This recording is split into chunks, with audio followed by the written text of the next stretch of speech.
नित्योदयम दलित मोह महांधकारम गम्यम न राहु वदनस्य न वारिदाना विभ्राजते तव मुखाब्ज मनल्प विद्योतय जगद पूर्व शशांक विभ्रम।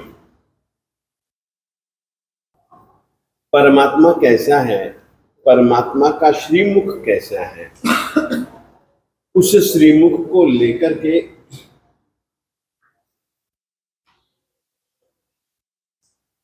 तीन उपमाएं हैं।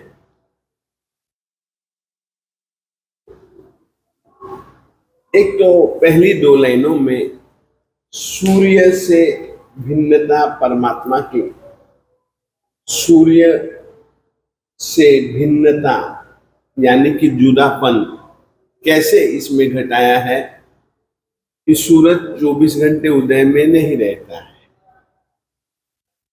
नित्योदयम, तू जो है ना नित्य हर क्षण उदय में रहता है। प्रेरणा अपने को यह पानी है कि हमें यदि अपने आत्मा में परमात्मा को स्थापित कर देंगे तो वह क्या कर सकता है। एक तो वह हर पल उदय में रहेगा। दलित मोह महांधकारम, और महामोह रूपी अंधकार को या मोह के महान अंधकार को मिटाने वाला यदि कोई है तो वो तू। दलित मोह के लिए आया नहीं, हाँ, मोह महांधकार के लिए आया। जिस तरीके से सूर्य रात्रि कालीन यानी कि अमावस्या की रात्रि को भी, रात्रि के भी अंधकार को यदि कोई दूर करता है, क्योंकि देखिए अमावस्या को न तो चंद्रमा होता है और जो सितारे और ग्रह इत्यादि होते हैं वो तो केवल टिमटिमाते हैं, उनका प्रकाश तो कुछ यहाँ पर बहुत कम पड़ता है। ग्रह और सितारों में अंतर समझते हो? जैसे कि मंगल, बुध, गुरु, शुक्र, शनि, रवि, ये ग्रह कहलाते हैं। सोम यानी कि चंद्रमा, ये ग्रह कहलाते हैं। नक्षत्र, सितारे, इनमें क्या अंतर है? एक अंतर समझ कर चलो। सितारे होंगे एक टिमटिमाएंगे, ग्रह होगा कभी टिमटिमाएगा नहीं।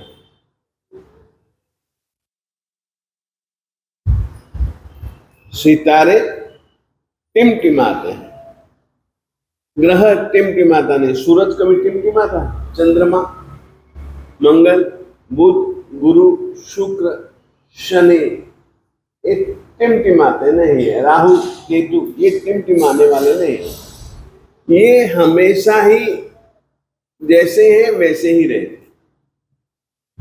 नित्योदयम, हमेशा हर पल उदय में रहते हैं, परंतु स्थापित करने पर दलित मोह महांधकारम, मोह के महान अंधकार को, देखिएगा सूरज रात्रि कालीन अंधकार की अपेक्षा भी हमारी आत्मा में जो मोह का अंधकार है वो बहुत प्रगाढ़ है।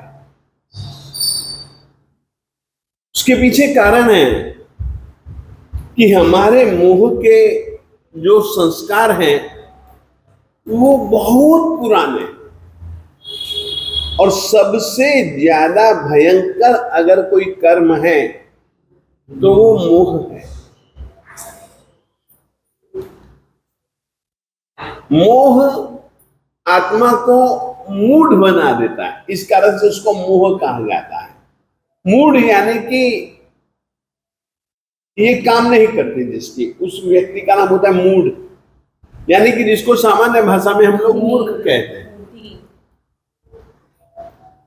तो मोह से मोहित व्यक्ति लगभग मूर्खता जैसे कार्य करता है, इस कारण से हम उसको मोह कहते हैं। अंधकार शब्द का अर्थ बहुत अच्छा है।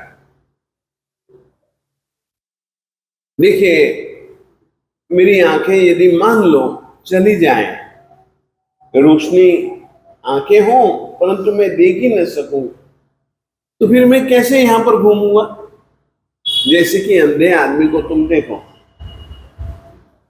अंधा आदमी इतनी अच्छी अच्छी चीजें दुनिया में सूरज प्रकाशित कर रहा है तो वो देख ही नहीं पाता, तो उसका आनंद ही नहीं लूट पाता है।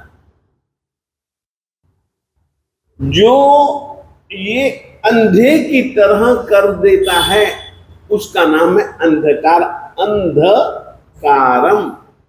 जो आत्मा को अंधे की तरह कुछ भी सही नहीं देख पाता, समझ नहीं पाता, ऐसा यदि कोई है तो वो मोह तत्व है।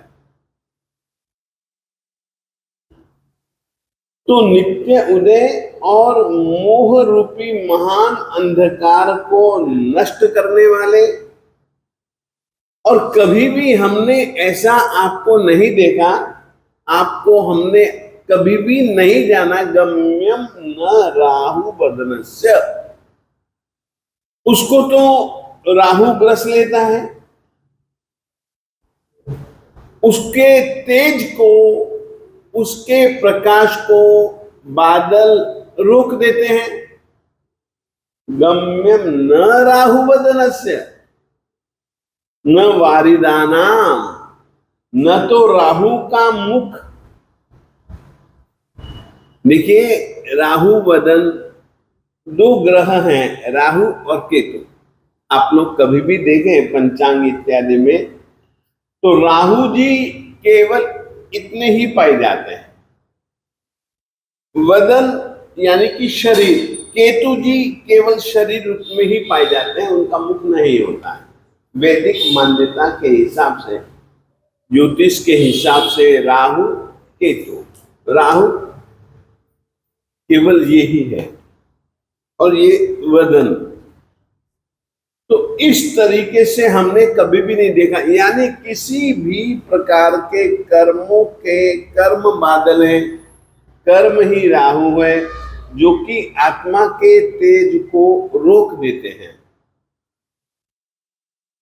मूलतः सूर्य के तेज को न तो कोई रोकने वाला है और न ही कोई ढकने वाला है। यदि ऐसा कोई सूरज है तो वह देवाधिदेव है। और इतना ही नहीं,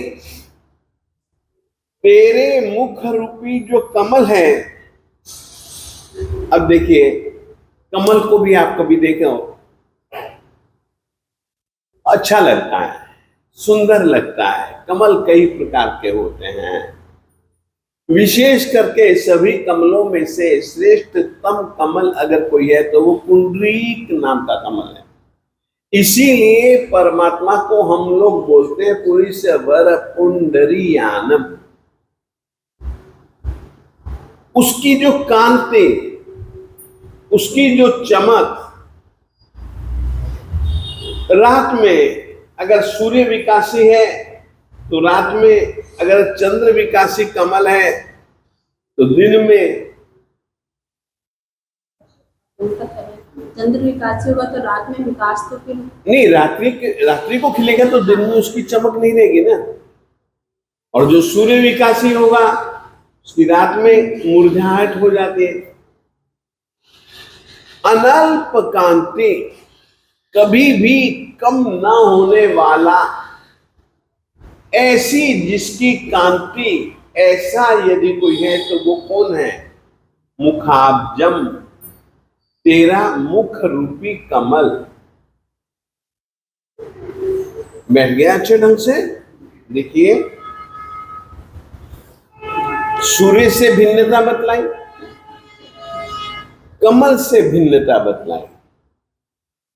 शब्दार्थ में अभी आपको बताता हूं। चौथे में परमात्मा के श्रीमुख को शशांक बिंबम, चंद्रमा के बिंब जैसा बताया, मगर वो भी कैसा। अब देखिए चंद्रमा की हालत देखो, दिन में उसकी कांति ही नहीं रही थी, उसकी कहीं चमक ही नहीं रही थी। तो ये कहते हैं कि परमात्मा तुम तो कोई अपूर्व चंद्रमा के बिंब हो, विद्योतय, जो कि हर पल एक जैसा चमकता रहता है। उसके लिए कृष्ण पक्ष हो या शुक्ल पक्ष हो, उसकी जो चमक है उस चमक में अंतर आता रहता है। मगर परमात्मा का श्रीमुख इतना इतना इतना अपूर्व, अपूर्व का मतलब होता है जो कि पहले नहीं हुआ था, उसका नाम होता है अपूर्व। बैठ गया अच्छे ढंग से। विद्योत का मतलब चमक, इसका विद्योत भी उपसर्ग है, द्युति धातु है, चमकता हुआ, सब चमक रहा है, शोभा दे रहा है। भ्राज धातु शोभा देने के अर्थ में। अब देखिए, अब अपन लोग शब्दार्थ कर लेते हैं। ये तो मैंने केवल इसका भाव बतलाया। नित्य उदयम, हर पल हर क्षण उदय में रहने वाला। दलित मोह महांधकारम, दलित मोह महा अंधकारम। मोह जो है अंधकार सामान्य नहीं फैलाता है, महा बहुत ज्यादा सघन। इसीलिए एकमात्र मोह मिटता है ना, तो तीन, ज्ञानावरणीय, दर्शनावरणीय और अंतराय। अब ये सोचिएगा, ये मोह के मिटने के साथ ही क्यों? अगर सम्यक ज्ञान चाहिए तो मोह तो क्षीण होना ही चाहिए। अगर सामान्य ज्ञान भी चाहिए तो मोह तो क्षीण होना ही चाहिए। जब तक मोह ही क्षीण नहीं होगा तब तक सम्यक ज्ञान की आशा कम। और यदि मोह है तो अज्ञानता है। तो वह क्या है? अज्ञानता क्या है? महान अंधकार है। गम्यम न राहु वदनस्य, कि राहु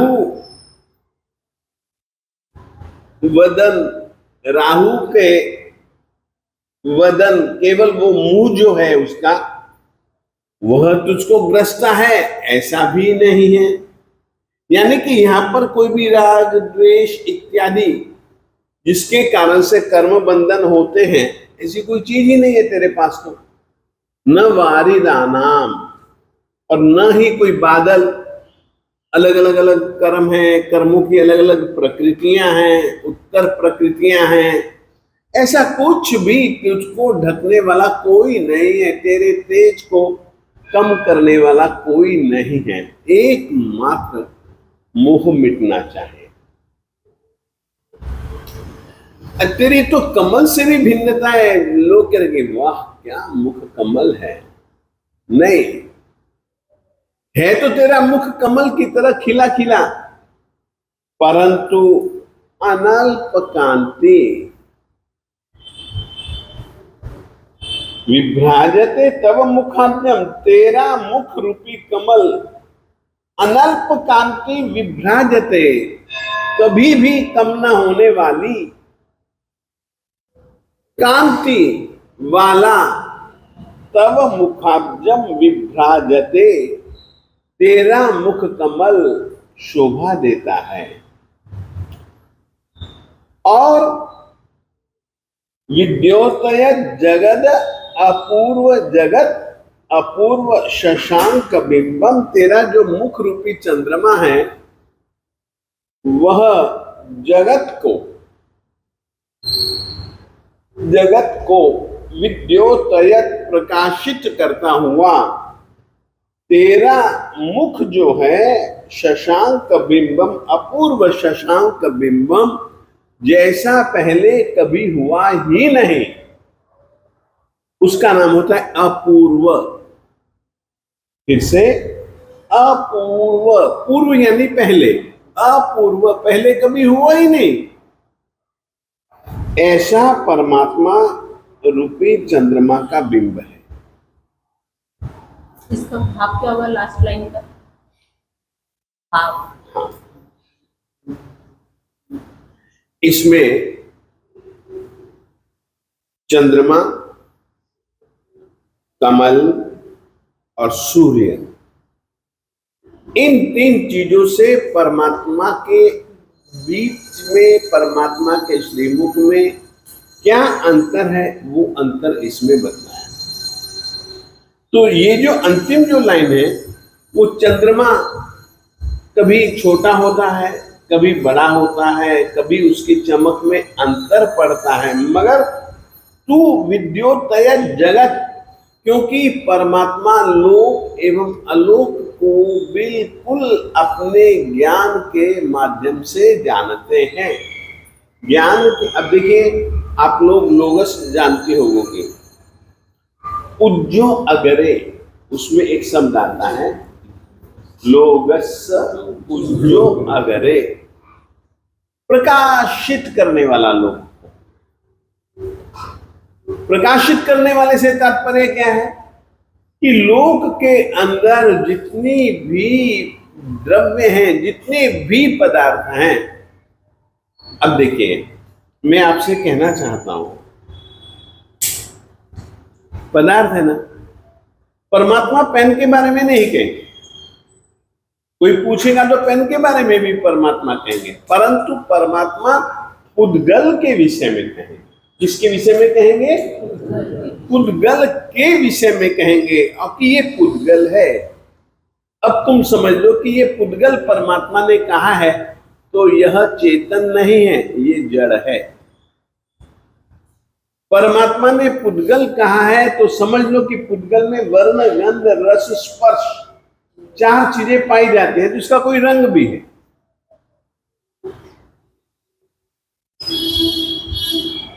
इसको सूंघोगे तो गंध भी मिलेगी, रस भी मिलेगा,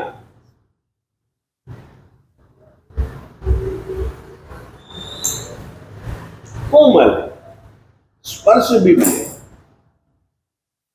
अब देखिए, इसको पुद्गल ही कहा परमात्मा ने, परमात्मा ने इसको पुद्गल कहा, तो पुद्गल कहा तो परमात्मा कहते कि पुद्गल तो नाशवान होता है, जड़ होता है, इसमें आपको कहीं पर भी चैतन्य जैसा तत्व महसूस होगा क्या?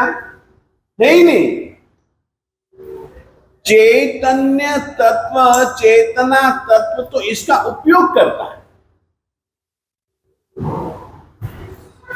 परमात्मा से तुम पूछो कि कोई एक एक चीज नहीं, परमात्मा ने मूल चीज बतला देने हैं, और वो के वो पूरे के पूरे लक्षण आपको उस वस्तु में पूरे के पूरे घटित मिलेंगे। परमात्मा ने केवल इसको जड़ कहना है बस, कि ये तो भैया पुद्गल है। और पुद्गल के विषय में परमात्मा ने सारी की सारी बात बताई कि पुद्गल ऐसा होता है। परमात्मा एक इंद्रिय को जीव कहते हैं, क्यों? उसमें परमात्मा ने जीव के विषय में बहुत सारी बातें बताई जो कि उसमें घटित हो रही।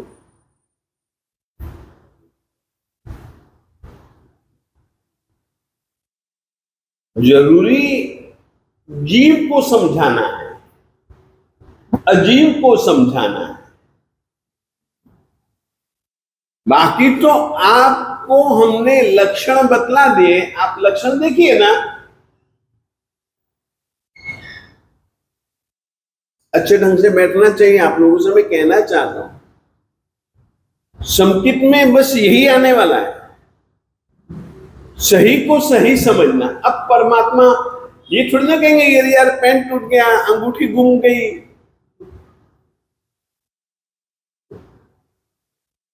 क्यों रोते हो? अरे यार पुद्गल तो है, क्या रोना यार?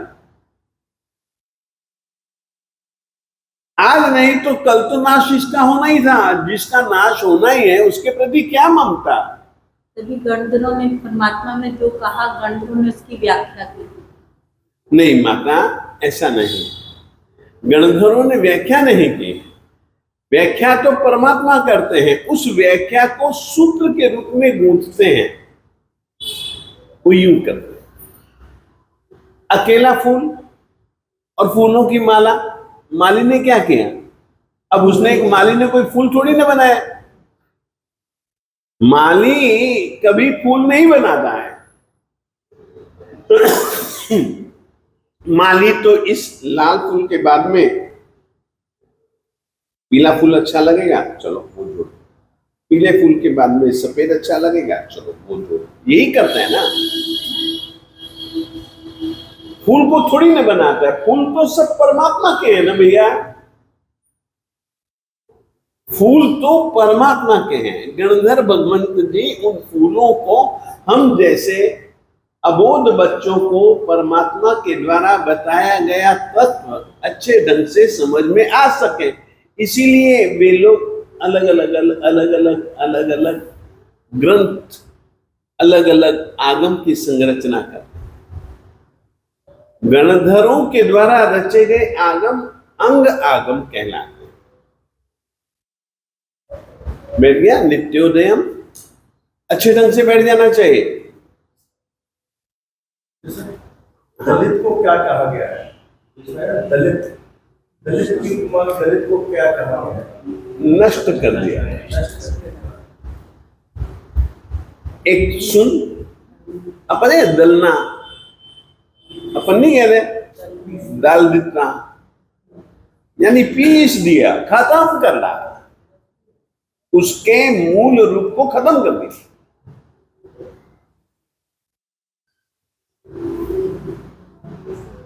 जैन परंपरा में मोह और महामोह